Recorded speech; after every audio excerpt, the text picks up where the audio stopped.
بالله من الشيطان الرجيم. بسم الله الرحمن الرحيم. إن الحمد لله نحمده ونشكره ونستعينه ونتوكل عليه ونعوذ بالله من شرور أنفسنا ومن سيئات أعمالنا. من يهدي الله سبحانه وتعالى فلا مضل له ومن يضلل فلا هادي له. أشهد أن لا إله إلا الله وحده لا شريك له وأشهد أن سيدنا وحبيبنا محمد عبده ورسوله. إن أصدق الحديث كتاب الله وخير الهدي محمد صلى الله عليه وسلم وشر الأمور محدثاتها وكل محدثة بدعة وكل بدعة ضلالة وكل ضلالة في النار. وبعد، يا أيها الناس اتقوا ربكم الذي خلقكم من نفس واحدة وخلق منها زوجها وبث منهما رجالا كثيرا ونساء واتقوا الله الذي تساءلون به والأرحام إن الله كان عليكم رقيبا. يا أيها الذين آمنوا اتقوا الله حق تقاته ولا تموتن إلا وأنتم مسلمون. يا أيها الذين آمنوا اتقوا الله وقولوا قولا سديدا يصلح لكم أعمالكم ويغفر لكم ذنوبكم ومن يطع الله ورسوله فقد فاز فوزا عظيما. وقال النبي صلى الله عليه وسلم: اتق الله حيثما كنت وأتبع السيئة الحسنة تمحوها وخالق الناس بخلق حسن. أسأل الله تبارك وتعالى أن يتقبل صلاتنا وقيامنا وركوعنا وسجودنا وتلاوتنا وكل خيراتنا في الحياة وبعد الممات. أما بعد، أدعو قلو الله تيو شوان مسلم أتروا عليكم كاتي جفوان نبي محمد صلى الله عليه وسلم أن تلون بالك ولا راني سببي مناقلكوا ìkẹ́nà kó má mọ lórí ànábì nìkan kó má lọ bá wọn ará ilé ẹ̀ àtàwọn sàhábà ẹ̀ àti gbogbo àwa mùmínì mùmínà tá ń tẹ̀lé ìlànà ànábì wa Muhammad sallallahu alayhi wa sallam títí tí ó fi di ọjọ́ tẹ̀mí tí ń bẹ lára wa yìí ò ní ṣàǹfààní mọ́, títí tí ó fi di ọjọ́ táwọn ọmọ tá a bí àti dúkìá tá a kó jọ tí wọ́n lè mọ́ lórí kankan tí wọ́n fẹ́ ṣe wá. illa man atallaha bi qalbin salim, àfi ẹni tó bá padà sọ́dọ̀ Ọlọ́run pẹ̀lẹ́mí òdodo, ẹ̀mí tó mọ́, ẹ̀mí tó lálàáfíà, ẹ̀mí tó bọ́pá bọ́sẹ̀ wò níbi à ń sìn kan mẹ́lẹ́yìn Ọlọ́run. Abẹ́lọ́run tó bá dijọ́ náà, Ọlọ́run má jẹ́ á pòfo, Ọlọ́run má jẹ́ á ròfo, ọ̀rọ̀ tá a sọ, ìwà tá a hù, ìṣesí tá a ṣe, tá a fi wá bára wa lébùtì òfo, Ọlọ́run má jẹ́ ọ̀rọ̀ kálukú wa lọ́rùn. Wala la ilaha illallah. Ní ìtẹ̀síwájú kútúbà wa tí a bẹ̀rẹ̀ níjẹ̀ẹ́jọ́, òun náà ni pé a sọ fún wa pé a máa sọ ìtàn mẹ́wàá fún wa. A ti sọ àkọ́kọ́ níjẹ̀ẹ́jọ́, ẹlẹ́ẹ̀kejì òun la fẹ́ sọ lónìí. Ìtàn eléyìí tá a fẹ́ sọ lónìí a rí nínú tírà àfáà wa tá ń pè ní Mustapha Lutfi Al-Manfaluti. Wọ́n pe tírà náà ní An-Nadharat, àwọn kísọ́sọ̀ kọ̀sírọ̀, àwọn ìtàn kéékèèké làáfáà náà ló kójọ sínú tírà náà. Ìkan nínú ẹ̀ òun la fẹ́ fi kọ́ra wa lẹ́kọ̀ọ́ lónìí. Àáfáà yẹn pé àkòrí ìtàn yẹn ní Ainal Fadila, níbo gan láti lè rí wàrí. Àáfáà yìí wá bẹ̀rẹ̀ tán, ó ní qara'tu fi ba'd riwayat أن فتى قضى حقبة من داره مولئا بحب فتاة خيالية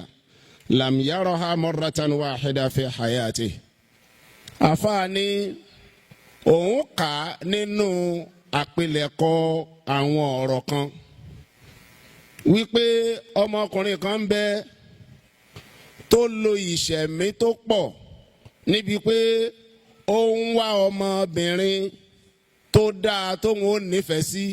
Ó wá ní imagine irú ọmọbìnrin yẹn, in tó gbé sí làákàyè tó ń ròyìn irú obìnrin tó ń fẹ́, bó ṣe fẹ́ kó dáa tó lẹ́wà, bó ṣe fẹ́ kó dáa tó níwà, bó ṣe fẹ́ kó dáa tó níṣesí, bó ṣe ń yàwòrán ẹ̀sẹ̀ mi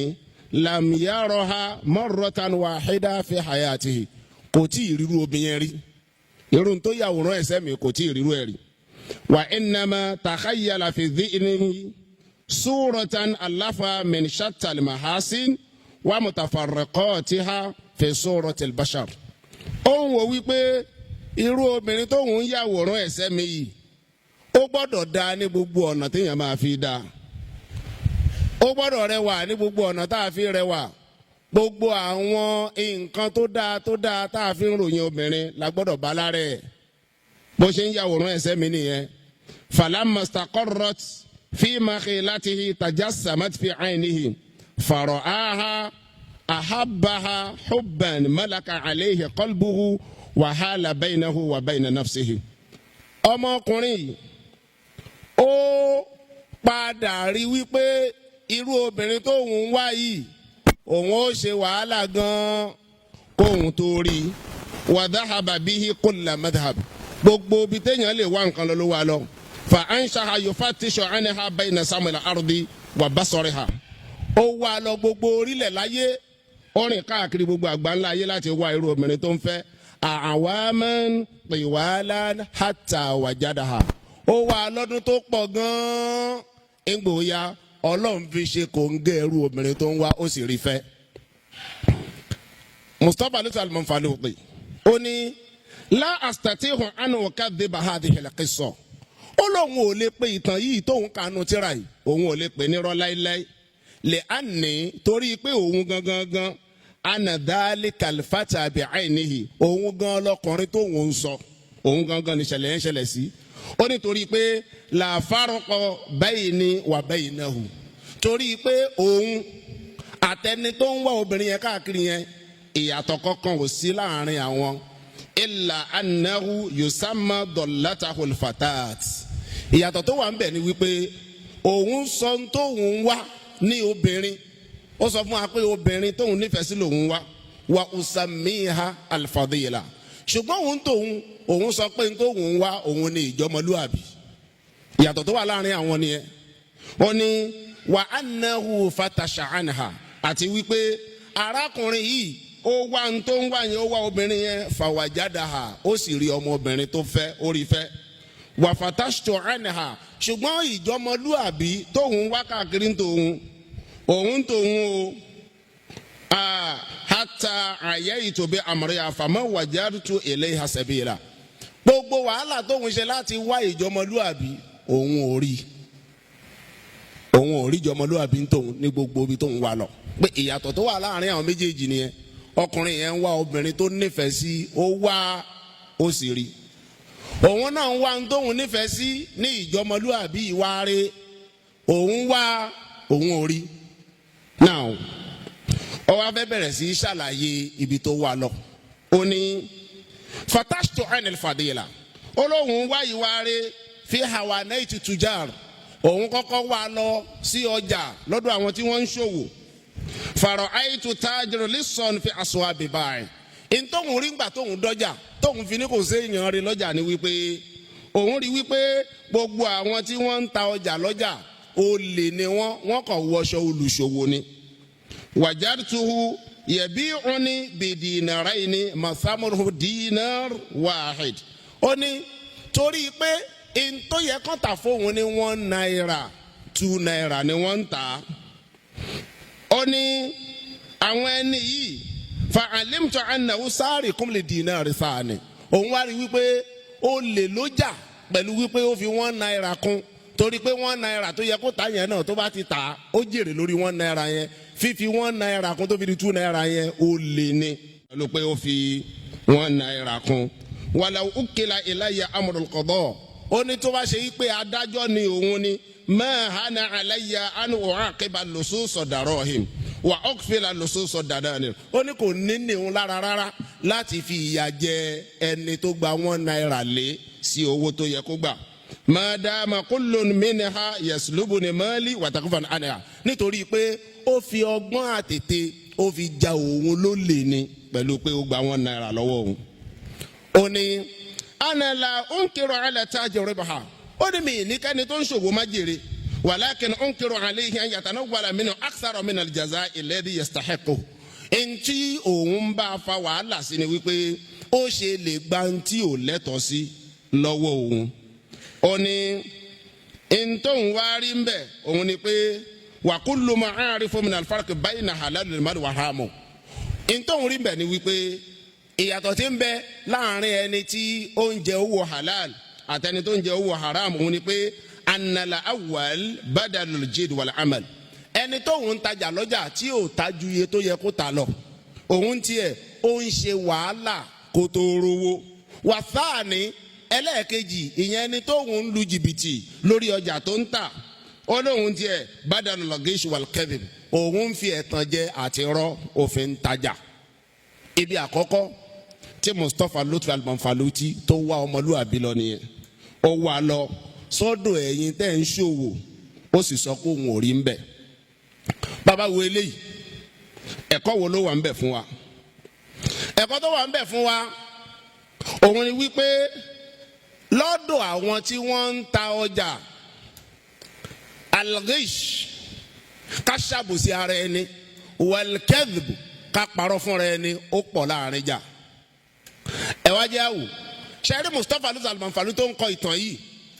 ibi tó ń rìn lọ́njọ́ náà lọ́hùn ilẹ̀ Misra ni ibẹ̀ ló rìn lọ tó ti lọ ṣe research tó ṣe yìí láti káàkiri ẹ wá jẹ́ ká gbé wá sórílẹ̀-èdè wa Nàìjíríà ẹ jẹ́ ká gbé wá sáwùjọ tí kálukú wà tàdúgbò wa ẹ̀yin tẹ́ ń tajà ń bẹ̀ ṣé rọ́lẹ̀ ń pa fún wa ní abẹ́ ń sòdodo ṣé ẹ ṣàbòsí fún wa lórí ọjà tẹ́ ń tà abẹ́ ẹ ṣàbòsí kí kálukú yẹrẹ wò dáadáa ṣé ntí Mustapha Al-Manfaluti tó sọ iṣẹ́ ò rí bẹ́ẹ̀ kí ló sọ ó lóun rí i pé gbogbo ẹ̀yin tẹ́ ń tajà pátá gbogbo yín lison fi aswabil ja'i fi aswabil ba'i ó ní aṣọ olè lẹ́wọ̀ ṣùgbọ́n ẹ fi ojú hàn gẹ́gẹ́ bí ẹni tó ń ṣòwò pé ó lè gan lẹ̀ ń jà ẹ̀yin tẹ́ ń ṣòwò yẹn ṣùgbọ́n ẹ fi aṣọ òwò bóra ṣé bẹ́ẹ̀ lórí àbí òrí bẹ́ẹ̀ ṣé bọ́jà ṣe wọ́n láwùjọ wa lénìí tó wò tó ra nǹkan mọ́ ṣé bẹ́ẹ̀ náà lẹ́yìn dẹ̀ ṣe ra ń bi tẹ́ ti lọ rà ṣé kìí ṣe pé ń parọ́ fún wa pé ẹkọ́nọ́mì le kẹ́yìn lè bá a jẹ èrè ajẹ́ pajúdé ṣé kìí ṣe bẹ́ẹ̀ lẹ́ ń ṣe ẹ̀jẹ̀ ayẹra wa wò bàbá wo ní Al-Qur'an a rí i pé ọ̀rọ̀ ká máa fi àjẹra wa níbi òwò ọba àlekè ọlá ò mú pẹ̀lú ojú tó kéré kódà ọlọ́run ọba àlekè ọlá ó dìídì gbé òjíṣẹ́ ọlọ́run ọba àlekè ọlá kan dìde ọlọ́run gbé òjíṣẹ́ kan dìde nítorí ẹ̀yin tẹ́ ń ṣòwò ọlọ́run ọ̀ránṣẹ́ mi anabi wa Shu'aib aleyhi salatu wa salam ọlọ́run ní wa ila Madyana akhahum Shu'aiban ọba àlekè ọlá ó gbé anabi Shu'aib dìde sí àwọn ará Madyan kọ́ọ̀lù ìgbà tí Shu'aib dọ́dọ̀ wọn ó ní ya qawm mo pè é yìí jọ mi ubudullaha ẹ máa sin lọ́hùn ma lakum min ilahin ghayru ẹ gbọ́dọ̀ sin nǹkan mí lẹ́yìn ẹ̀ qad ja'atkum bayyinatun min rabbikum ọba àlekè ọlá ti mú àlàyé wá báyìí látọ̀dọ̀ ẹ̀ wa awful kayl wal mizan wala tabkhasu an-nasa ashya'ahum wala tufsidu fil ardi ba'da islahiha ọba àlekè ọlá ní Shu'aib ń sọ fún àwọn tí Ọlọ́run rán sí pé ẹ jẹ́ kí òṣùwọ̀n yín pé bẹ́ẹ̀ bá ń tajà ẹ má ṣàbòsí fáwọn èèyàn níbi ọjà títà torí pé ṣíṣàbòsí fún àwọn èèyàn ẹ ń ba orílẹ̀ ọba àlekè ọlá jẹ́ ni lẹ́yìn tọ́lọ́run ti tún ilẹ̀ ṣe òwò ẹ̀yin tẹ́ ń ṣòwò pátá irú òwò tó wù kẹ́ ẹ lè máa ṣe ẹ gbọ́dọ̀ dí òṣùwọ̀n kù ẹ̀yin elépo pẹtiró epo wọn ẹ̀yin tó yí mítà lẹ̀ epo ti wọ́n already ẹ wo iye tí NNPC pé epo fún wa ní ti pé ká máa rà ṣó tún yẹ kẹ́yìn tó yí mítà lẹ̀ ká wá ra epo yẹn tán kó ṣe pé atẹ́gùn lára lọ́dọ̀ yín ọba àlekè ọlá ní wà áwòfòl kẹ́yìn ẹ jẹ́ kí òṣùwọ̀n yín pé owó ẹ̀yin tẹ̀ ń ta gàrí fún wa tẹ́ ẹ ti jin òṣùwọ̀n ń dì í ẹ ti gbá ike yẹn ẹ ti sọ ké sínú omi gbóná ó ti súnrakì agolo ẹ ti jàn ń dì í àbòsílẹ̀ ń ṣe fún wa àfáà wa yìí Mustapha Lutfi Al-Manfaluti ó ní gbogbo ẹ̀yin tẹ́ ń ṣe bẹ́ẹ̀ listen fi aswabil ba'i ẹ kàn wọ aṣọ ẹni tó ń ṣòwò ni ó lè gan ni ó lè ní torí pé ẹ ń jà wá ní ó lè tí kì í ṣe tí tó wà lọ́wọ́ wa ẹ̀tọ́ yín ni ká ẹ ṣòwò ká ẹ jèrè ṣùgbọ́n èwo lèrè tẹ́ ẹ fẹ́ jẹ níbi pẹ́ ní àwàlá èwo lèrè tẹ́ ẹ fẹ́ jẹ níbi pẹ́ ní wàlá kò sèrè kankan fún yín níbi ìnira tẹ́ ní wa ọlọ́run ní dhalikum khairun lakum in kuntum mu'minin bẹ́ẹ̀ bá jólùgbàgbọ́ òdodo lóòótọ́ ẹni tó lè jẹ́ ká mọ̀ yín lólùgbàgbọ́ òdodo ni kẹ́ ẹ jẹ́ kó ṣùwọ̀n yín pé nígbà tẹ́ ẹ bá fẹ́ tajà kẹ́ ẹ lè bá ọmọ pọ́ba àlékè ọlọ́run mú pẹ̀lú ọwọ́ tó kéré níbòmíì ọlọ́run ní wailul lil mutaffifin alladhina idha iktalu ala nnasi yastawfun wa idha kaluhum aw wazanuhum yukhsirun ọlọ́run bá ní wailul lil mutaffifin gbogbo ẹ̀yin tẹ́ ń ṣàbòsí níbi òwò ẹ̀yin tí ẹ̀ ń dín òṣùwọ̀n kù ẹ̀yin tẹ́ ń fi òwò tẹ́ ń ṣe lu àwọn èèyàn ní jìbìtì ẹ̀yin elépo pẹtiró elépo pupa ẹ̀yin tẹ́ ń tòróró ẹ̀yin tẹ́ ń ta ráìsì ẹ̀yin tẹ́ ń tẹ̀wà tẹ́ ń ta gàrí ẹ̀ ń ta iṣu ẹ̀ ń ta nàmọ́ ẹ̀ ń tèlùbọ́ ẹ̀ ń ta gbogbo àwọn nǹkan wọ̀nyẹn ẹ wá dín òṣùwọ̀n yín kù ẹ fi ń ní wá la ntó yẹ kẹ́ ẹ tà fún wa kó pé ká délé káwọn kóńgò rẹ̀ sì kan tá a rà lọ́wọ́ yín kọ́ máa lọ bí agolo 13 a sì bá agolo 9 bẹ̀ odidi agolo bíi 5 ẹ̀yin sì yọ sọ́dọ̀ yín ọlọ́run ní wailun lil mutaffifin gbogbo yíjú ẹ̀ ń tẹ̀ ṣe bẹ́ẹ̀ kò ní dáa fún yín àyá Kùránì alwail yẹni pé gbogbo yín lọ́lọ́run ó gbé jìnnà sáànù ọlọ́run ẹ̀yin lẹ́rù pé ń jèrè kò sí èrè ń bẹ̀ ẹ̀ ń tọ́ padà fi wo àárẹ̀ ọmọ èrè ò sí ń bẹ̀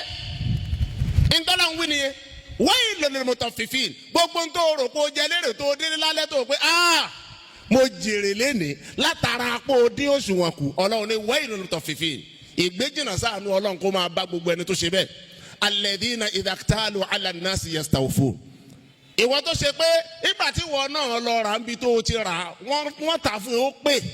wa idha kaluhum aw wazanuhum yukhsirun ó wá fẹ́ tà fáwa ó wá ń dínkù ọlọ́run ní ala yadhunnu ulaika annahum mab'uthun ṣé ẹ̀ ti ẹ̀rọ ni pé ọlọ́run ọba àlekè ọlọ́run gbé yín dìde ńjọ́ kan li yawmin adhim lọ́jọ́ tó tóbi ọjọ́ tó gbóná ọjọ́ tí wàhálà abẹ le tó ṣe pé ẹni tí ò bá dín òṣùwọ̀n kù nìkan nínú ẹ̀yin tẹ́ ń ṣòwò nìkan ni yóò ń borí bọ́ gbogbo ẹ̀yin tẹ́ ń dín òṣùwọ̀n kù tó bá dijọ́ náà ẹ̀ ní bànú ọlọ́run pàdé torí ẹ̀ ẹ jẹ́ á bẹ̀rù ọlọ́run ẹ jẹ́ á bẹ̀rù ọba àlekè ọlá tó dá wa àkọ́kọ́ nìyẹn nínú ibi tí Mustapha Lutfi Al-Manfaluti tó ṣe ìrìn àjò lọ ńgò kú lọ́jà torí pé òun ò rí èèyàn lọ́jà ìgbà tó ṣe tán lọ́jà ó wá wò káàkiri ó rẹ́ nìkan ó ní ainal fadila ibo mo ti lè rí èèyàn rí ńgbà tí ò sí lọ́dún ẹ̀yin tẹ̀ ń tajà ó ní wàá rìn síwájú ni o ló bá tó mọ́nà pọ̀n ńgbà tí ó kú ń bẹ̀ fatashtu anil fadila fi majalis al-qada ó wá lọ sílé ẹjọ́ ó lọ ọ̀dọ̀ àwọn adájọ́ ó nígbà tóun débẹ̀ fara'aytu anna a'dal al-qudati man yarusu al-harsa kulla ala an la yafa fi tatbiq al-qanun alladhi bayna yadayhi ó ní adájọ́ tóun rí tóun fẹ́ẹ́ lè sọ kó dáa jù nù wọn òun lẹni tó ṣe wípé gbogbo ọ̀nà ni ó máa ń wá láti má tẹ̀lé ní ti ń bẹ nínú òfin. hafuwatan yu asibu aleha min mani hadha al-kursi alladhi yajlisu alayhi makhafatan an yaslubu iyahu. ó ní kí wá ṣe pọ́hùn náà ní ò fẹ́ tẹ̀ lófin o kì í ṣe pé kò fẹ́ tẹ̀ lódodo o ẹni tó ń ṣẹlẹ̀ ni wípé ó ń bẹ̀rù káwọn tí wọ́n gbé àga fóun mọ́ gbà padà. ó fẹ́ sòdodo. Understand the law into one constitution yé dáadáa ó sì mọ ẹjọ́ gbọ́ ó mẹjọ́ dá ṣùgbọ́n ẹ̀rù tó ń bà á ni pé ṣé tóun bá dájọ́ òdodo lórí ẹjọ́ tí wọ́n ń gbé wádọ̀ ọ̀hún ṣáwọn tí wọ́n sì gbága ìfowópamọ́ ò ní gbà á ẹ̀rù tí ń ba ọ̀pọ̀lọpọ̀ adájọ́ nìyẹn ó ní àmà insaful madlum wà darbu ala yadi zalim ó ní ẹ̀wá rí kí á fìyà jẹ ẹni tó ṣàbòsí wà irahatul huquq ala ahliha ká sì dá ẹ̀tọ́ padà fẹ́lẹ́tọ̀ wa inzalul uqubati manazilaha ká gbé ìyà síbi tó yẹ ká gbé sí mina dhunub ṣẹ́rí lọ́dọ̀ àwọn adájọ́ níbi tí Mustapha Duterte Manfalu tí tó rìn dé nǹkan yìí ẹ̀ṣẹ̀ ni pé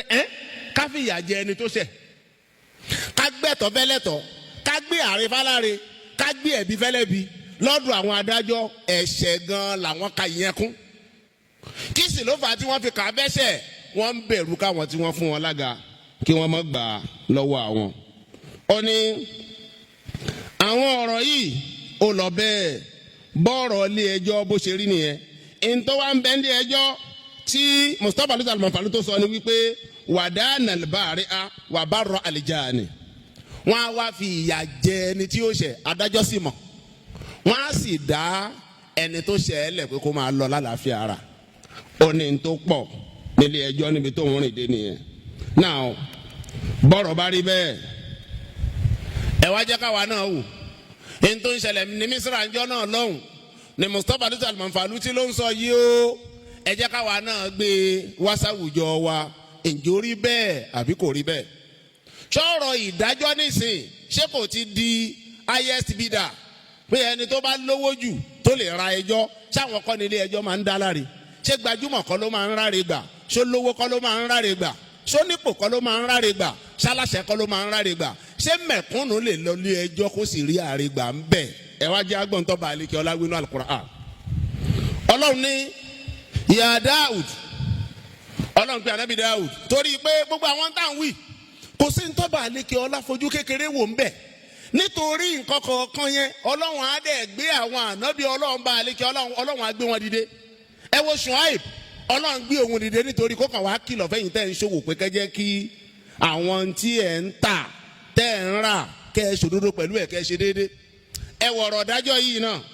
Ọlọ́run ní ya Dáúd mo pè wọ́n Dáúd inna ja'alnaka khalifatan fil ard fahkum bayna nas bil haqq wala tattabi' hawa fayudillak an sabilillah innal ladhina yudilluna an sabilillah lahum adhabun shadid. Ọlọ́run bá àlékè ọlá ní ìwọ Dáúd èmi Ọlọ́run bá àlékè ọlá ni mo gbé ẹ sípò èmi ni mo sọ ẹ́ dá láṣẹ lórílẹ̀ fahkum bayna nas bil haqq bó o bá fẹ́ dájọ́ láàrin àwọn èèyàn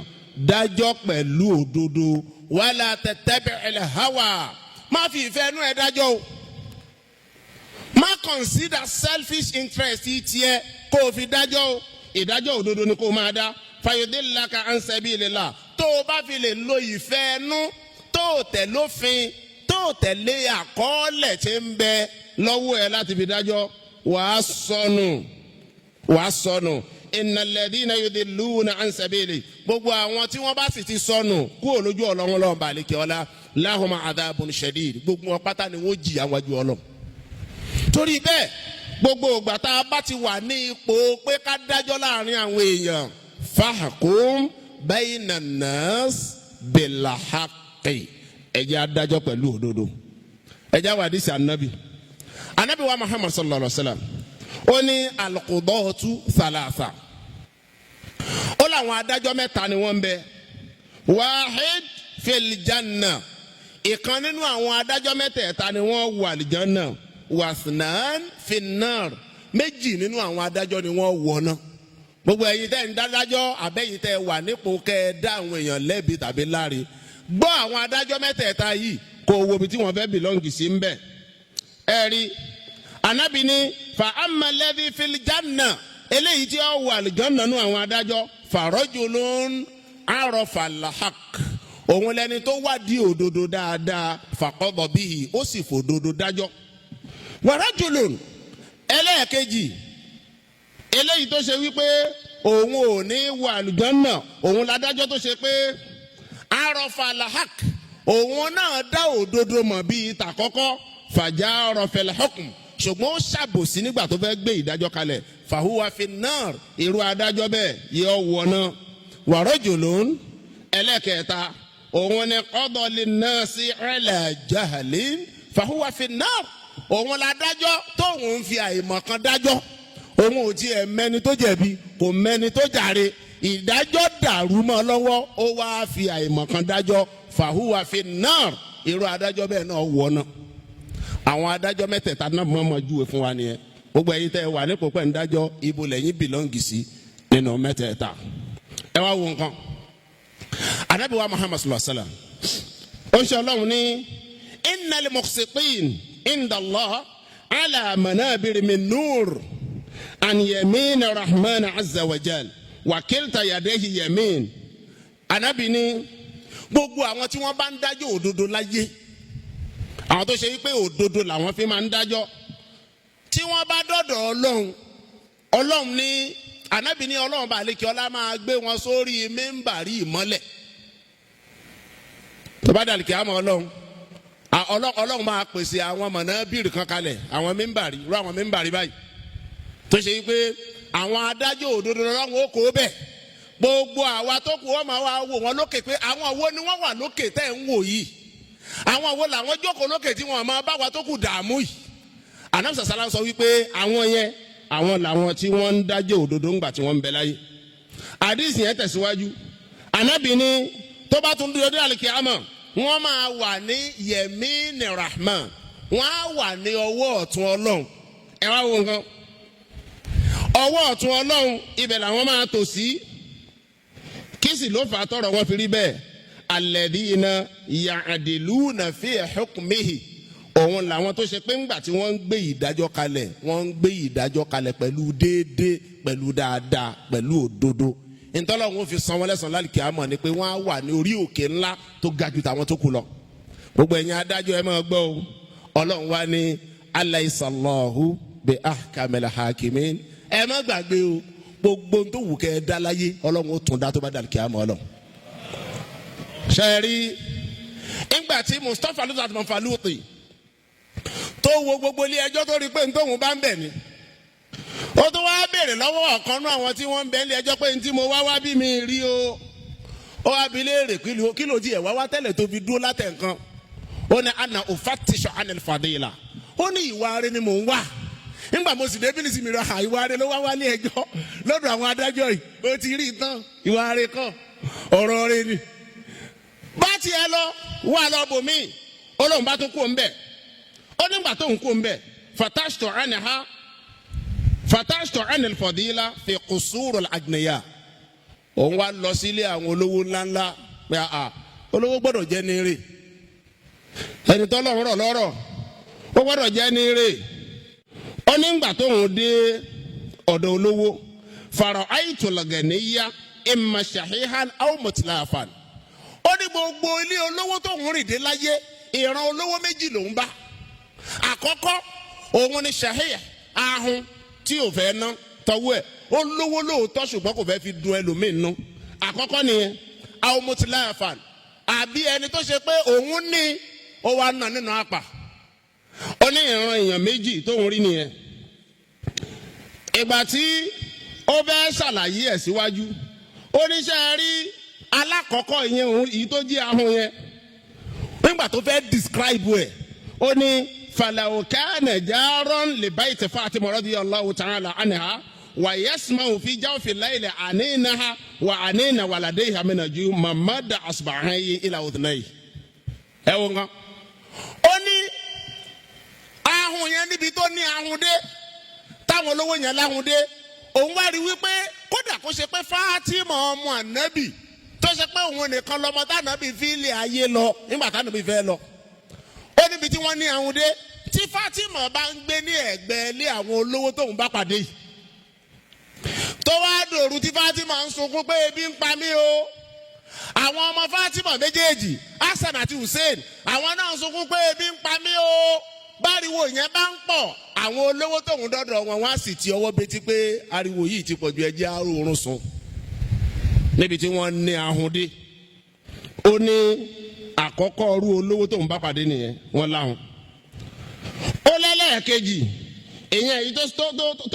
tí òun sọ pé ó nànà àpà amasáàní fàmálùhù báyìí sagre làhásánà wà sagre sọ̀hábà ó lẹ́lẹ́ẹ̀kejì òun rí wípé àwọn máa ń nànà àpà ntí wọn ibi tí wọ́n wá nànà àpà wọn sí gbogbo àwọn olówó tóun bá pàdé ibi méjì ni àkọ́kọ́ wọ́n máa ń ná fáwọn obìnrin wọ́n fi ń gbólóṣó àkọ́kọ́ nìyẹn. ẹlẹ́ẹ̀kejì wọ́n sì máa ń ná láti fi mutí àbí kan fi rọ wọ́n kàn fowó ṣàánú ẹ̀ wọ́n níbi ṣàánú ẹ̀. Ọlọ́run rí i pé báwọn tálíkà bá dọ́dọ̀ wọn wọ́n lè ra ọtí gbogbo ilé ọtí wọn bí ẹ ṣáà máa ń mú lọ. àwọn yẹn náà wá mutí ayé wọn á bàjẹ́ tí wọ́n bá ń lọ ilé wọn yìí fún wọn kọ́bọ̀ wọn ò ní fowó invest fáwọn aláìní ṣùgbọ́n wọ́n lè fowó rọtí fún wọn kán máa mú. ó ní ìran àwọn méjì tí òun rí nìyẹn. ẹ wá jẹ́ ká wo ń tọ́ba àlekè ọlá sọ sí ti Mustapha lutfi alimọ̀nfàlùtì tó wì. kẹrọ lọ́hùn Ọlọ́run jẹ́ ó dáa fáwọn afáwa tí wọ́n kọ́ wa ń kéwú. nígbà tá a wà ní kéwú tá a fa àwa kan tán fẹ́ ṣàlàyé ayé àti mo fẹ́ ké yìí. wọ́n ní Ọlọ́run èyí fi gbogbo ẹnu sọ̀rọ̀ bọ́lọ́run bá fẹ́ sọ̀rọ̀ á kàn sọ ní wọ́n bá ṣùgbọ́n ńgbà tọ́lọ́run fẹ́ sọ̀rọ̀ ẹ̀yin olówó àtàwọn tẹ́ ẹ ní Ọlọ́run ya gbogbo ẹni tán ló ní antum awùláhi tud'auna litunfiqu fi sabilillah. pé Ọlọ́run ní Ọlọ́run ya gbogbo ẹnu tán pé gbogbo àyà tí ń bẹ́nu Quran kò sáyà tẹ́ máa kà tẹ́ wàá ya gbogbo ẹnu tán bí eléyìí. Ọlọ́run lẹ́yìn olówó tí mo sì bùn yín lówó tud'auna litunfiqu fi sabilillah. wọ́n wá pè yín pé owó tí mo fún yín fún ara mi yẹn kẹ́ ẹ wá ná fọlọ́run faminkum man yabkhal. ó wá wà nù yín àwọn tí wọ́n láhùn tí wọ́n ná. Ọlọ́run ní fa innama yabkhal an nafsi. gbogbo ẹ̀yin tẹ́ ẹ láhùn tọ́lọ̀ ń bò lówó tẹ́ ẹ láhùn síra yín ni torí pé wallahul ghani olówó ló péré àbí ó ní nǹkan kan èmi Ọlọ́run bá lékè ọlá lọ́ba olówó tí mo lọ́rọ̀ wa antumul fuqara. bó o ṣe lówó ju Dangote lọ yẹn náà olòṣì ni ẹ. Allah ó di owó tó o ní tó o fún ẹlòmíín bẹ̀. Allah ó di ọlá tó o ní táwọn èèyàn ò jẹ́nu ọlá ẹ̀. ọlá tí ò ní ràn yẹn lọ́wọ́ tó bá dàlí kíámọ̀ Ọlọ́run. ẹ wá wo nǹkan ẹ wá wo Ọlọ́run. Ọlọ́run ní wà ń tàtà wá láwọ́. ilé ìmọ̀ fún yín lówó mo á ní kẹ́ ẹnu ẹ lẹ́ẹ̀ni náà. èyí tí ò bá náwó ẹ̀ dáadáa ní ibi mo ṣe fẹ́ kó ná tẹ́ ẹ gbẹ́rù gbọ́n rí sọ́ba àlékè ọlá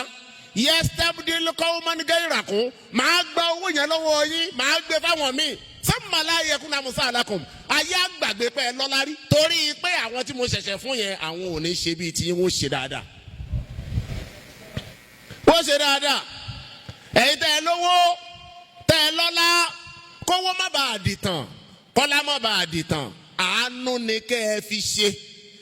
kẹ́ ẹ má dàbí irú olówó tí Mustapha lutfi alimọ̀nfàlùtì tó bá pàdé níbi ìrìn àjò tí ó rìn. ẹ wá wo nǹkan Ọlọ́run mọ̀ wá gan tààrà ni o. Ọlọ́run bẹ́ẹ̀ júwe àwọn olówó kan fún wa. Ọlọ́run láwọn olówó kan bẹ́ẹ̀ alladhina yabkhalun wa ya'muruna an-nasa bil-bukhl wa yaktumuna ma atahumullahu min fadli wa a'tadna lil-kafirina adhaban muhinan. Ọlọ́run ní àwọn olówó kan bẹ́ẹ̀ alladhina yabkhalun ahun làwọn tí wọn ní ná wọn ní fún yàn wa ya'muruna an-nasa bil-bukhl tó bá tó wá rí ẹni tó ná àní kí ló náwó fún a tún máa discourage ẹni tó náwó sójú ọ̀nà Ọlọ́run pé kò gbọ́dọ̀ ná tó bá rí ẹni tó ń fowó tiẹ̀ ṣàánú àní wọ́n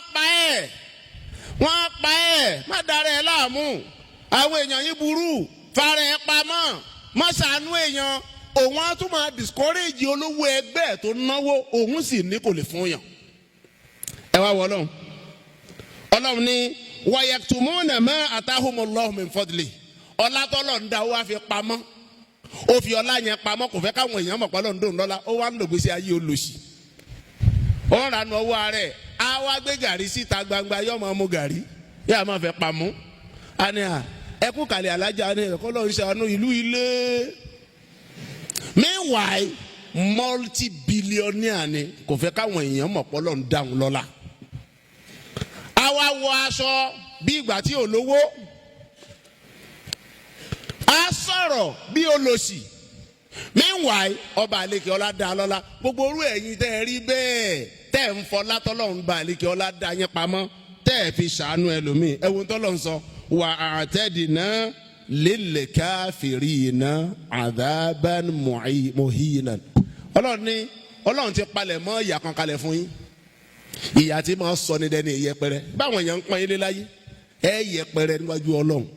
nítorí pé Ọlọ́run dá yín lọ́lá ẹ fi ọlá yẹn náà ẹ dá ẹlòmíì lọ́lá irú ọlá tó bá àlekè ọlá dá yín. Torí ẹ gbogbo ẹ̀yin tọ́lọ́run bá àlekè ọlá fún lówó ẹ ná owó yín kẹ́ ẹ ná dáadáa. tẹwárẹ̀ yìí tẹ̀ ná ti nínú apà ẹ̀yin tí ẹ̀ ń fowó yín gbólóṣó ẹ̀yin tí yẹn ń fowó yín mutí ìdáyìí ń fowó yín ṣe ni ẹ fi ṣàánú èèyàn ẹ gbọ́ ti yín náà iná àpàlẹ̀ yín fi ti yín náà Ọlọ́run ní wala tubadhir tabdhira ẹ má nànú àpà ẹ má fowó gbólóṣó mọ́ ẹ má fowó mutí má má rọtí fún èèyàn mú ìwọ náà má mú. Ọlọ́run ní innal mubadhirin kanu ikhwana shayatin wa kana ash-shaytanu li rabbihi kafura. Gbọ́ dáadáa kó clear o ẹgbọ́n tọ́lọ́run wí. Ọlọ́run gbogbo ẹ̀yin tẹ́ ń fowó gbólóṣó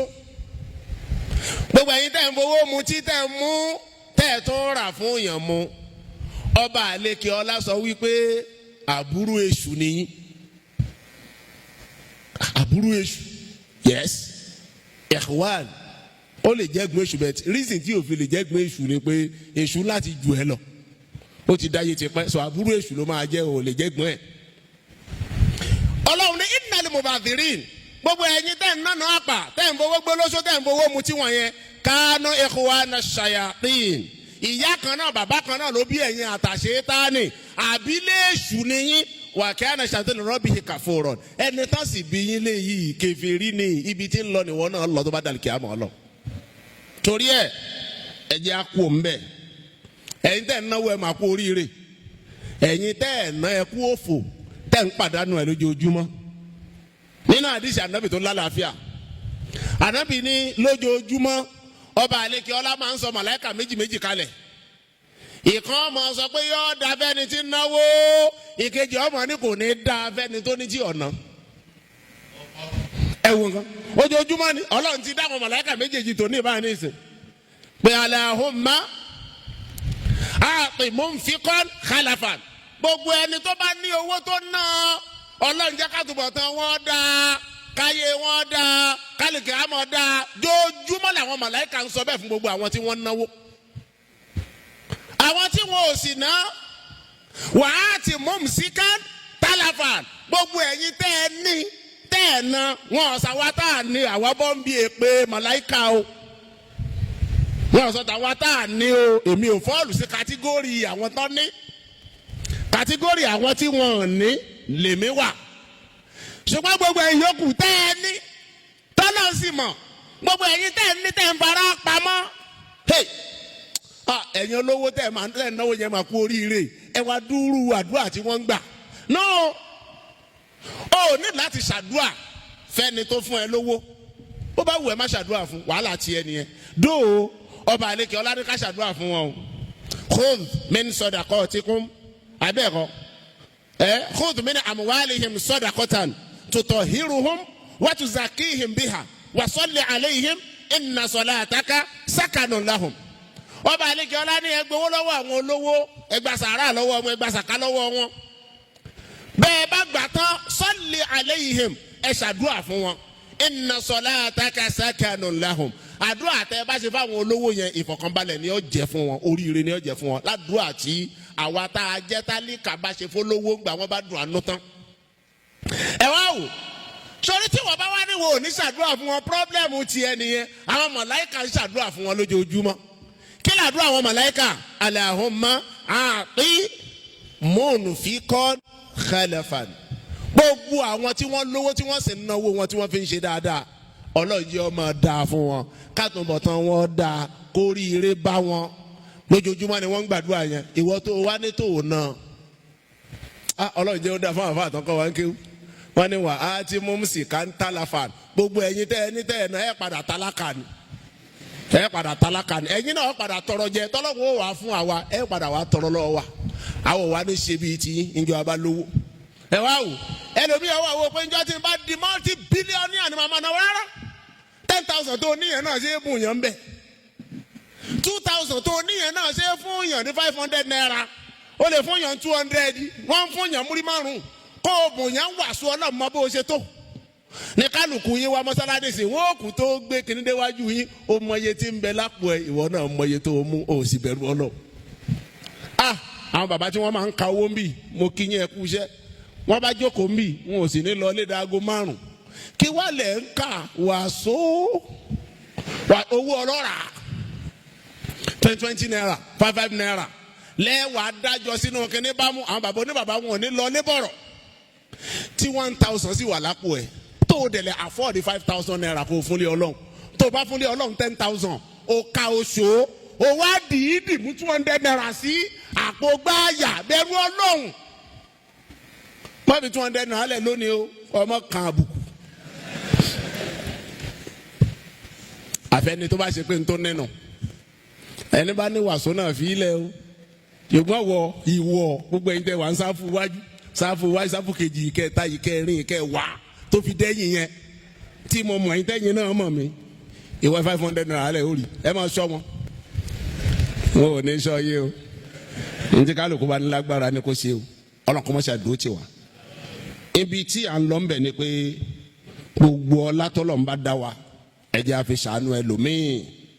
ṣe rí ṣe àmọ̀pọ̀dọ̀ àwọn olówó ibẹ̀ ni Mustapha Luther Manfaluti ló ti kú o tí òré èèyàn ń bẹ̀ ọba tó kú ń bẹ̀ ó gbà pé tóun bá débi tóun ń lọ yìí òun ó bẹ èèyàn torí ńgbà tó tún béèrè lọ́dọ̀ àwọn tó bá lẹ́nu ọ̀nà olówó táwọn wá tọrọ owó tí wọ́n ṣàánú wọn ó ní tó ìtẹ́bí mọ̀ wá bí nínú àkòsí ń bì ó dáa ìbò ló wà tó wọ́n wà lọ́wọ́ ní àpọ̀ sókè rajà ó ní bóun ṣe kú ń bẹ̀ òun gbà pé ibi tóun lòun gbọ́dọ̀ bá ń bẹ̀ ìbò ló wà lọ fatastọ anaha fi majalisi siyasa ló bá lọ́dọ̀ àwọn olóṣèlú olóṣèlú gbọ́dọ̀ jẹ́ èèyàn àwọn agbọ́dọ̀ bọ́mọlúwàbí ní ọ̀dọ̀ tiwọn ó nígbà tó ń wá débẹ̀ kí ló ń bá farọ ayetu anal mu'ahada wal ittifaq wal qa'ida wal shart alfazun mutaraddifa ma'anaha al-kadhib ọ̀n tó ń bá ń bẹ̀ nìyẹn Ọlọ́run rí pé kájọlá déhùn àjọlá agreement tí n bá débẹ̀ máa ṣe báyìí tọkàn wa balẹ̀ pétélé bá débẹ̀ yóò ṣe ń ta afẹ́. àjọ ní májẹ̀mú pé ó dáa ẹjẹ́ àjọ kọ́ọ̀lẹ̀ kátúnjọ sáyìn ẹ̀ àtúnjọ sáyìn agreement ó sì sáyìn ẹ̀ pẹ̀lú wa tọkàn wa balẹ̀ pé pẹ̀lẹ́ ní tó sáyìn agreement yìí tó bá débẹ̀ ń ta afẹ́ ni ó ṣe. Ọlọ́run wá rí wípé agreement àwọn tá a jọ gbà àdéhùn tá a jọ ní gbogbo àwọn nǹkan wọ̀nyẹn they are just linguistic elements lọ́dọ̀ olóṣèlú ìtumọ̀ tó ní ní irọ́ ni gbogbo ẹ̀ al-mu'ahada al-qa'ida ash-shart gbogbo àwọn nǹkan yẹn pátá wal ittifaq alfazun mutaraddifa ma'naha al-kadhib irọ́ ni lọ́dọ̀ àwọn olóṣèlú pé gbogbo ntọ́ lóṣèlú bá sọ irọ́ là máa bá ń bẹ̀ Nàìjíríà kọ́ o ló ti rí nítorí yìí o ilẹ̀ Mísírà ni o mi ò gbà pé wà Nàìjíríà àbí wà Nàìjíríà Allahu Akbar yìí náà gbà pé o sì ọlọ́wọ́ ṣàánú wa ṣe rí ẹ má jẹ́ àlọ́ pọ̀ lórí ọ̀rọ̀ olóṣèlú ká dúró bẹ́ẹ̀ kọ́mọ́ bá a lọ yá ṣe rí kódà mi ní kí àyà kan lórí ọ̀rọ̀ tiwọn ẹ jẹ́ àfilẹ̀ bẹ́ẹ̀ ṣe rí ó wá kú mbẹ́ ẹ̀yìn Mustapha Luther Manfaluti ó kú olóyè àwùjọ olóṣèlú nígbà tí orin tó wá nígbà tí ó wà lọ tí ò bá fi rí bí mi ìmọ̀ bí tó ti fẹ́ rí ìgbà tí ó lọ fatashtu anha bayna rijali din wa rijali sahf ó wá wú àwa sọ́dọ̀ àwọn àfa ẹsẹ̀ mẹ́rí wọ́n dákọ̀ àfa ẹsẹ̀ ẹ bẹ̀rù Ọlọ́run ẹ bẹ̀rù Ọlọ́run nígbà tá a dákọ̀ ti yín látẹ̀kan ẹ mẹ́rí ó wá débi àwọn àfa ìwà mẹ́rí pé ẹ̀yin àfa ìwọ nu Ọlọ́run ọlọ́run bá ṣe àṣàánú wa ẹ wá wo nǹkan tí Mustapha Luther Manfaluti tó rí nínú research yẹ níta sọ research yẹ nìkan lélẹ́yìí o òun lọ káàkiri nítorí ló ń sọ fún wa yìí ó ní lọ́dọ̀ àwọn àfáà ó pa àwọn àfáà sọ́nà méjì ó pa àwọn kan ní rìjálù dín àwọn àfẹ́sìn ó pa àwọn kan ní rìjálù sọ́ọ̀f àwọn àfáà táwọn nétíà tí wọ́n máa ń kọ́ tíà ó ní àwọn méjèèjì tó ń rí tóun nìyẹn tí wọ́n bá pé mẹ́ta bí wọn ò pé mẹ́ta lọ́dọ̀ tiẹ̀ méjì torí nìyẹn wọ́n lè jù bẹ́ẹ̀ lọ lọ́dọ̀ ẹlòmíì torí ẹ̀ má criticize ẹ̀ lọ ṣe research tiẹ̀ kó sọ nítorí fún wa nítorí rí nìyẹn ẹ wá wo nǹkan ó láwọn méjèèjì tó ń rí fàrọ̀ àyètú anahuma yatajirani bil uqul fi aswaqil jahal ó lóun rí páwọn méjèèjì ọjà kan náà ni wọ́n ná àwọn àbẹ́ẹ̀sìn méjèèjì tó ń rí ọjà kan náà ni wọ́n ná ọjà wo wọ́n ná aswaqul jahal wọ́n ná àwọn ọjà àìmọ̀kan bil uqul pẹ̀lú mímọ̀ àti làákà ìtọ́lọ́hún fún wọn ẹ wo nǹkan ó gbà pé wọ́n nímọ̀ àwọn àfáà yẹn mọ̀ kéwù dáadáa wọ́n gbọ́ ẹ̀sìn yé dáadáa ṣùgbọ́n bí wọ́n ṣe mọ̀ kéwù tí wọ́n gbọ́ ẹ̀sìn yé tí wọ́n kọ tí àtó yẹn náà yatajirani bil uqul fi aswaqil jahal kí wọ́n sì mọ̀ nímọ̀ kò bá pé torí pé ọjà ìmọ̀kan ni wọ́n ti ń ná mímọ̀ wọn torí bẹ́ẹ̀ àwa àfáà ẹ jẹ́ á bẹ̀rù Ọlọ́run ẹ wá wo nǹkan ẹ jẹ́ mú àyà bíi méjì wá tọ́lọ̀ ń sọ ń pa àwọn àfáà pàtàkì jùlọ àwa lèmọ́mù ẹ wọ Ọlọ́run ní waja'alnahum a'immatan yahduna bi amrina wa awhayna ilayhim fil khairat wa iqami salat wa ita'i zakat wa kanu lana abidin. Ọlọ́run ní àwọn àfáà kan bẹ àwọn lèmọ́mù kan bẹ tó ṣe pé àwọn máa ń tọ́ àwọn èèyàn sọ́nà tiwọn pẹ̀láṣẹ Ọlọ́run wọ́n máa ń tọ́ àwọn èèyàn sọ́nà wọ́n ń ṣe wáàsí ọ̀rọ̀ Ọlọ́run tó dáa wọ́n á máa hùwà rí wọ́n á máa kírun wọ́n á máa yọ zàká wọ́n sì máa ń sin lọ Ọlọ́run ní ìran kan nìyẹn nínú àwọn àfáà Ọlọ́run tó fẹ́ júwe irú àwọn àfáà yẹn ṣáájú Ọlọ́run ní waja'alna minhum a'immatan yahduna bi amrina lamma sabaru wa kanu bi ayatina yuqinun eléyìí tọ́lọ́run fi kún bí tí ò sínú ayé àtòkè òun ni wípé gbogbo àwọn àfẹ́ ẹni Ọlọ́run wọ́n máa ń ṣe sùúrù dáadáa lẹ́yìn wá gbà náà wọ́n sì máa ń ní ìgbàgbọ́ níbi ọ̀rọ̀ Ọlọ́run àwọn àfáà kan wọn lè mọ́mù kan nìyẹn àwọn tí wọ́n fọ̀ sí kátígórì yẹn àwọn náà mọ́ra wọn àwọn tí wọ́n fọ̀ sí kátígórì ẹlẹ́ẹ̀kejì tí mo fẹ́ wí àwọn náà mọ́ra wọn ẹ wọ kátígórì ẹlẹ́ẹ̀kejì waja'alnahum a'immatan yad'una ila an-nar àwọn àfáà kan bẹ àwọn lè mọ́mù kan bẹ àwọn náà ń ṣe dáwà o ṣùgbọ́n inú náà ni wọ́n ń pe àwọn èèyàn lọ wa yawmal qiyamati la yunsarun tó bá dàlí kíámà Ọlọ́run torí pé wọ́n ń pe àwọn èèyàn lọ síbi ẹbọ ṣe mọ̀ pé àwọn àfáà ń pa àwọn èèyàn lọ síbi ẹbọ pé kò ṣe dúró wo ayé yìí kò ṣe dúró lásán àràgbélayé gbogbo àfáà àtẹ́bá tiri tó wí bẹ́ẹ̀ yad'una ila an-nar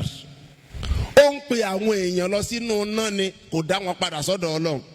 Ọlọ́run tó bá dàlí kíámà Ọlọ́run gbogbo irú àwọn àfáà bẹ́ẹ̀ wọn ò ní ráránṣẹ́ kankan wájú Ọlọ́run wà á ti bá náà fi áàdì ìlú ìyá lánàá ẹ̀yin lẹ́yìn rò pé àwọn àfáà yẹn lówó ń bí ẹ rí i pé wọ́n ń lo mọ́tò ńláńlá wọ́n ní ọlá wọ́n lẹ́nu láwùjọ wọ́n kọ́lé ńláńlá wọ́n ní gbogbo Ọlọ́run ní làánà Ọlọ́run ń tẹ̀lé wọn káàkiri ní tó fi mọ̀ rèé àwọn tí wọ́n rolú tán lo irú ìṣẹ̀mí tí wọ́n lò lánàá ibo wọn parí ẹ̀ sí ibo lòun náà parí tiẹ̀ sí. Ọlọ́run wá ní wa yawmal qiyamati hum minal maqbuhin tó bá tún wá dàlí kíámà Ọlọ́run nínú àwọn tí a máa bu ni wọ́n wà pé orí ẹ̀ dàrú ìwọ ó wà láyé afọ ẹni mọ̀ wo bó ṣe lò ó Ọlọ́run ní á padà bu wọn ni tó bá dàlí kíámà Ọlọ́run. ṣe é rí ìrìn àjò tí Mustapha Alifat Mọ̀fàlùtì tó rìn nìyẹn ó yà padà alé ibi òun bá dé yìí ó tó ẹ wá wọn tó ṣẹlẹ̀ ìgbà tó wá lọ lé ẹnìkan wá pàdé ẹ lọ́nà pé Mustapha ó ní naam bó o ní ìrìn àjò tó rìn ó lóun ò rí ìwà rẹ̀ níbi kankan ládùúrú bí àwọn èèyàn ṣe pọ̀ tó láyé yóò rí wàdà ó lóun ò rí ó wá sọ fẹ́ nìyẹn pé wà inni ó lóun Mustapha Alifat Mọ̀fàlùtì là ń kiri ojú dàlfọ̀dẹ́yìlá òun ò ní kò sí wàá rẹ̀ láyé o walakinni ajhalu makanaha òun ò kàn mọ̀ bí tá a lè wá sí ni ó wá sọ fẹ́ nìyẹn pé tí ìwọ bá wá mọ̀ bí tá a lè wá sí sọ kájọ lọ bẹ̀ tó ẹ̀yin jàmá níbi a bá lè wá sí ẹ̀mẹ́mẹ́ náà lọ bẹ̀ ẹ wá o láti parí útúbà yìí síbi àfa wa kan náà àfa wa lẹ̀ Yorùbá torí bá a bá sọ tàwọn àfa alárúbáwá ká lè mọ̀ páwa náà láwọn ògúnná gbòǹgbò àfa lẹ̀ Yorùbá àfa wa tí wọ́n jẹ́ ìmáàmù Ẹ̀gbá Àgùrà Professor Kamaludin Balogun wọ́n kọ tí a kan masrahiya ni wọ́n pè ní Rihlatul Ba'th anil insan hiwarun bayna sa'il wal mas'ul Professor Abdul Aziz Kamaludin Balogun àwọn ni ìmáàmù Ẹ̀gbá Àgùrà l'Abẹ́òkúta ṣẹ́dúnú tíra yẹn àwọn ọkùnrin méjì kan pàdé ara wọn lọ́sàn-án gan bí bá ṣe wà lọ́sàn-án nísìn káwá pàdé èèyàn méjì ń takí nígbà táwọn méjèèjì pàdé ìkan mú torchlight lọ́wọ́ ó ní à ṣé ò ya wèrè lọ́sàn-án gan tó rùn mú yìí ó mú torchlight lọ́wọ́ kí ló ń wá tó le tó bẹ́ẹ̀ ó ní ana abahath anil insan èèyàn lòun ń wá èèyàn ó ní al insan mali afil ard orílẹ̀ táwọn èèyàn pọ̀ ń bẹ̀ wo kálukú tó ń lọ yìí ọkùnrin ló fẹ́ ni àbóbìnrin pupa ló fẹ́ ni àbí dúdú gíga ni àbí kúkúrú ta ló fẹ́ gan-an tó rí tó fi mú tọ́sà tó ń wáyàn òun gan tó ń dúró tiẹ̀ yìí ṣé òun èsì èèyàn ni àwọn tó ń wò káàkiri ṣé wọn èsì èèyàn ni ẹ gbọ́dọ̀ tẹ́lẹ̀ yìí sọ. ó lóun o la a'tabir insanan hatta ara fihi atharul ihsan. Ọlọ́run tóun o òun ò ní pé èèyàn kankan léèyàn láyé kan léèyàn lẹ́nìkan èèyàn kan lọ́dọ̀ tóun àfi tóun bá rí ìjẹnire lára ẹ̀ gbogbo ẹni tí ìjẹnire ò bá ti sí lára ẹ̀ la a'tabiruhu insanan lọ́dọ̀ tóun èèyàn kọ́ aqulu qawli astaghfirullahi li wa lakum.